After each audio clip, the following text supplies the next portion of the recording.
Hello everyone, welcome on my YouTube channel YT sir. आज हम इस वीडियो में बात करने वाले हैं 10th class mathematics UP board 2025 और 26 के लिए। 2025 और 26 के लिए। और जैसा कि अभी फिलहाल में ही 1 मार्च को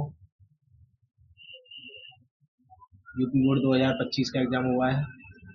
तो अगर आप 10th क्लास में पढ़ रहे हैं या 9th क्लास में हैं और 10th क्लास में आने वाले हैं, तब उस कंडीशन में आप हमारे चैनल को सब्सक्राइब कर सकते हैं। और पूरा का पूरा हम आपको इसमें सिलेबस कराने वाले हैं 10th क्लास का ऑनलाइन, पूरा आपको डिटेल में विद पीडीएफ और जो भी आपको डाटा होता है, एमसीक्यूज, पूरी तैयारी आपको कराएंगे। इसलिए हमारे चैनल को सब्सक्राइब करें और वीडियो को पूरा देखें।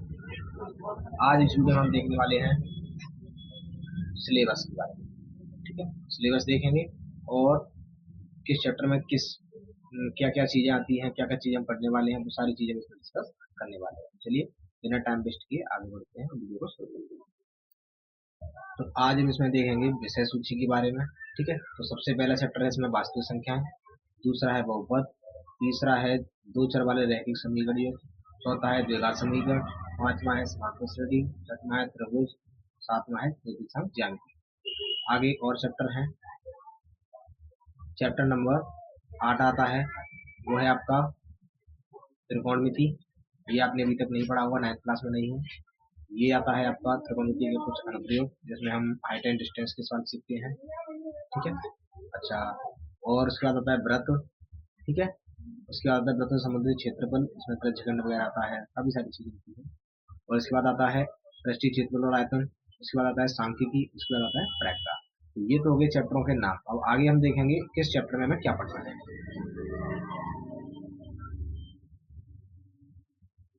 पहला चैप्टर है, पहले चैप्टर में आता है वास्तविक संख्याएं। ठीक है, इसमें हम क्या करेंगे, यूक्लिड विभाजन। ये जो प्रमेय है ये बहुत ही इंपॉर्टेंट है और कई बार एग्जाम में पूछी जाती है। ये क्या है, इसके बाद आता है संख्याओं की। ठीक है, फैक्टर वगैरह करते हैं हम, वो सारी चीजें आती है, प्राइम फैक्टराइजेशन इसको बोलते हैं। और उसके बाद आता है परमेय और अपरमेय संख्या। ये जो इसमें टॉपिक है अपरमेय संख्या, बस इसी के ऊपर ये क्या है, आधारित है चैप्टर। इसमें काफी सारी चीजें हैं, बहुत इंटरेस्टिंग चीजें हैं, इसमें सीखते हैं। आगे बढ़ते हैं चैप्टर पर। अगला है बहुपद। तो ये बहुपद में क्या है, बहुपद की डिग्री घात देखते हैं गुणनखंड विधि से, और इसमें सॉल्व करते हैं, इसके शून्य ज्ञात करते हैं। ठीक है, और उनके बीच में क्या है संबंध भी देखते हैं कि इनके बीच में क्या संबंध है। और द्विघात बहुपद की विशेषताएं देखते हैं कि किस बहुपद में क्या चीजें हैं, वो बहुपद होता क्या है, किस तरीके से फाइंड करते हैं, तो कौन सा समीकरण होता है वो बहुपद होगा, कौन सा नहीं होगा, तो ये सारी चीजें देखते हैं। इस चैप्टर में हम ये सारी चीजें पढ़ेंगे।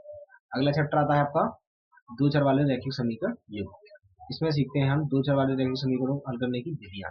इसकी क्या है, दो विधियां पढ़ते हैं हम। इसमें एक होती है विस्थापन विधि, उसको बोलते हैं प्रतिस्थापन विधि। ठीक है, क्या बोलते हैं, प्रतिस्थापन विधि। एक होती है विलोपन विधि। तो दो विधियां हैं। ठीक है, पहले एक होती थी ग्राफी विधि, अब वो सिलेबस के अंदर नहीं है, बाकी सारी चीजें हम पढ़ने वाले हैं। और इसमें क्या है, कुछ कॉन्सेप्ट वाले सवाल भी होते हैं, जो थ्योरी वाले सवाल बोले जाते हैं, वो सवाल भी आते हैं। तो इस चैप्टर में इतना पढ़ते हैं। द्विघात समीकरण का सामान्य रूप, जो भी बेसिक फॉर्म होता है, जैसे कि x square plus B x और प्लस का सी बराबर 0। और यहाँ पे क्या है, ए बी और सी क्या होते हैं, अचर होते हैं। ठीक है, इनको क्या कहते हैं, अचर कहते हैं। और एक्स क्या होता है, चर होता है। बस यही बेसिक चीजें हैं।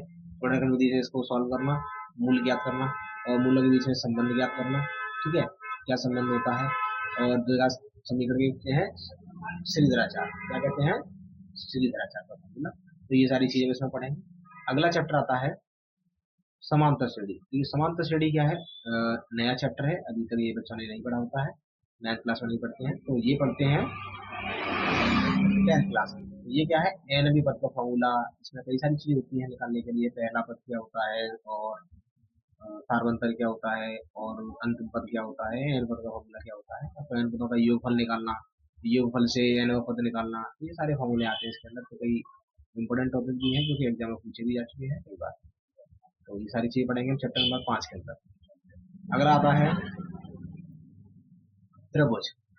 देखिए त्रिभुज में क्या होता है, एक होती है पाइथागोरस प्रमेय है, जैसे कि ये पाइथागोरस प्रमेय तो कभी यूज नहीं होती है, लेकिन पाइथागोरस के अलावा हालांकि पाइथागोरस यूज होगी, पर उसके साथ ही साथ यहाँ पर देखिए थेल्स प्रमेय, ये है थेल्स प्रमेय, निर्देशांक ज्यामिति। तो निर्देशांक ज्यामिति में क्या आता है, दो बिंदुओं के बीच की दूरी ज्ञात करना, बिंदु की स्थिति बताना कि ये कौन से वाले क्वाड्रेंट में होगी, इसको एक्स बोलते हैं, इसको एक्स डैश बोलते हैं, इसको वाई बोलते हैं, इसको वाई डैश बोलते हैं। तो ये सब चीजें पढ़ेंगे इसके अंदर। ये होता है फर्स्ट क्वाड्रेंट, ये होता है सेकंड क्वाड्रेंट, ये होता है थर्ड क्वाड्रेंट, और ये होता है फोर्थ क्वाड्रेंट। यहाँ पर क्या होता है, सभी पॉजिटिव होते हैं दोनों कोऑर्डिनेट। यहाँ पर क्या होता है, एक माइनस का होता है पहला वाला, दूसरा प्लस का होता है, ये चीज देखेंगे। यहाँ पे दोनों माइनस के होते हैं, और यहाँ पर एक प्लस का होता है एक्स कोऑर्डिनेट, और वाई कोऑर्डिनेट होता है माइनस। तो ये चीजें होती हैं। तो ये क्या है, बिंदुओं की स्थिति निकालने में ही आता है ये सब चीजें। एक होता है विभाजन सूत्र, तो इसमें क्या करते हैं हम, M1 M2 वाला फॉर्मूला लगता है, अगर आपने बुक देखा होगा तो उसमें आपको मिला होगा। M1 M2 आते हैं इसके अंदर। तो क्षेत्रफल निकालने की विधि है, जैसे कि मान लो कोई कोऑर्डिनेट दे देगा, फिर आपसे कहेगा कि आप इस आकृति का क्षेत्रफल बताइए। सपोज ये ट्रायंगल दे दिया, ये 3 कोऑर्डिनेट दे देगा, जैसे A E और C, ये चीजें दे देगा, और उसके बाद बोलेगा कि इस ट्रायंगल का एरिया बताइए। तो आगे चैप्टर में है त्रिकोणमिति का परिचय। यहाँ पे बेसिक फॉर्मूले आते हैं, ये होता है साइन, कोसाइन, टेंजेंट। जैसे कि साइन होता है, कॉस होता है, टेन होता है। इनके अपोजिट कोसेक होता है। यहाँ पे क्या होता है, सेक होता है, यहाँ पे कॉट होता है। ठीक है, बेसिक फॉर्मूले होते हैं, इसको हम बहुत ही आगे वाला चैप्टर दिया है, 9 चैप्टर है त्रिकोणमिति के कुछ अनुप्रयोग। लेकिन इससे पहले चैप्टर में जो हमने पढ़ा है उसका यूज कहाँ होता है, वो सारी चीजें हम इसमें पढ़ेंगे। तो इसमें मोस्ट इम्पोर्टेंट होता है angle of elevation and angle of depression. अगला टॉपिक है ब्रेथ। तो ब्रेथ में क्या होता है, ब्रश की स्पर्शी पढ़ते हैं, ठीक है, और स्पर्शी के गुण और प्रमेय पढ़ते हैं। स्पर्शी क्या होती है, जैसे कि एक ब्रेथ है, यहाँ पे क्या है, इसको टच करके एक लाइन निकल जाएगी, वो क्या होती है, स्पर्शी होती है, टच करती है। और हमेशा स्पर्शी जो टच करके जा रही है उसके और ये त्रिज्या है इसके बीच में हमेशा कौन क्या होता है, 90 अंश का होता है। ये क्या है, इम्पोर्टेंट टॉपिक है, ये इसका गुण हो गया। उससे संबंधित कुछ प्रमेय भी होती है, वो सारी चीजें उसमें पढ़ने का। अच्छा, अगला टॉपिक है, अगला चैप्टर है व्रतों से संबंधित क्षेत्रफल।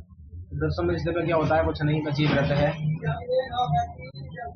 ये बना देगा, वो कह देगा कि इस वाले त्रिज्यखंड का क्षेत्रफल बताइए, तो कुछ नहीं होता है, इसके फॉर्मूले होते हैं, आराम से बता सकते हैं। इसमें कभी कभी वो एक सेगमेंट ही बना देगा इस तरीके से, और फिर कहेगा इस ट्रायंगल का एरिया बताइए, या फिर इस वाले छोटे से भाग का एरिया बताइए। तो ये बहुत ही ईजी होता है, इसमें ज्यादा दिक्कत वाली बात नहीं होती है। इजी टॉपिक्स हैं, अच्छे हैं, समझने वाले हैं, और अगर आप समझते हैं तो आप बहुत ही अच्छा पेपर में कर लेंगे। अगला टॉपिक है घन, घनाभ, गोला, बेलन, शंकु, अर्धगोला, इनके पृष्ठीय क्षेत्रफल और इनके आयतन निकालना।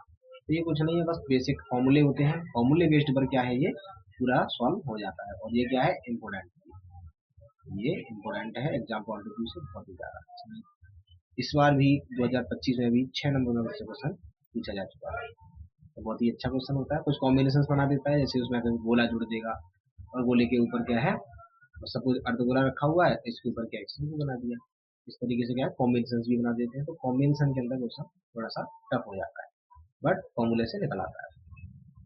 सांख्यिकी में क्या होता है, माध्य निकालते हैं, माध्यिका निकालते हैं, और बहुलक निकालते हैं। इसके 3 फॉर्मूले होते हैं, इसका एक फॉर्मूला होता है, इसका एक फॉर्मूला होता है, और इन तीनों को मिला के एक फॉर्मूला होता है। टोटल 6 फॉर्मूले होते हैं इस पूरे चैप्टर के अंदर।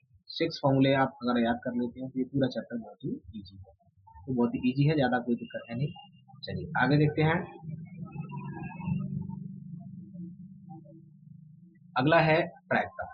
प्रायिकता में क्या होता है, प्रायिकता में हम क्या करते हैं, घटनाओं को काउंट करते हैं, टोटल घटनाओं में से कुछ घटनाओं के घटित होने की प्रायिकता निकालते हैं।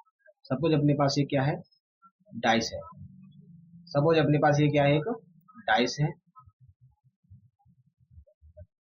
अब डाइस में क्या होता है, 6 सरफेस होते हैं, कितने होते हैं, 6 सरफेस होते हैं। तो 1 to 6 नंबर इस पे लिखे होंगे, 1 2 3 4 5 और 6, 1 से लेकर 6 तक लिखे होंगे। अगर मैं कहता हूँ उसमें टोटल इवेंट कितने हैं, तो टोटल क्या है 6 हो सकते हैं। मतलब अगर हमने एक बार इसको उछाला, अब एक बार उछालेंगे तो कम से कम इनमें से कुछ तो आएगा, ये जो भी आएगा तो वो क्या हो गया NS हो जाता है। इस तरीके से कुछ इसमें क्या फॉर्मूले होते हैं। अब मुझे सपोज सम संख्या आने की प्रैक्टिस निकालनी है, तो क्या करेंगे, 3 टाइम्स सम आया है, 3 अपॉन क्या हो जाएगा 6, तो इसका प्रोबेबिलिटी आएगा वो क्या आएगा 1/2 हो जाएगा। तो इस तरीके से इसमें इस बार भी क्वेश्चन 2025 में भी पूछे गए हैं, वो ठीक है। तो नेक्स्ट वीडियो में हम चैप्टर नंबर 1 के इंट्रोडक्शन के साथ साथ उसमें हम यूक्लिड विभाजन प्रमेय का भी पढ़ेंगे। यूक्लिड विभाजन प्रमेय का, और यूक्लिड विभाजन प्रमेय का से हम पहले HCF क्या होता है, LCM क्या होता है, इस कॉन्सेप्ट को क्लियर करेंगे और इससे संबंधित कुछ क्वेश्चंस भी करेंगे, और साथ में आपको यूक्लिड विभाजन प्रमेय भी कराएंगे। तो उम्मीद करता हूँ वीडियो आपको अच्छा लगा होगा, यूजफुल होगा। अगर आपको समझ में आया है तो आप ये सारी चीज़ों को नोट कर सकते हैं और आगे नोट्स भी बना सकते हैं। तो वीडियो पसंद आया है तो चैनल को सब्सक्राइब, वीडियो को लाइक शेयर और कमेंट करके बताइए कि नेक्स्ट किस टॉपिक पर होना चाहिए। वैसे तो HCF और LCM पर है, अगर आपको कोई भी टॉपिक ऐड करवाना है तो आप वीडियो में बता सकते हैं। चलिए मिलते हैं किसी नेक्स्ट वीडियो, तब तक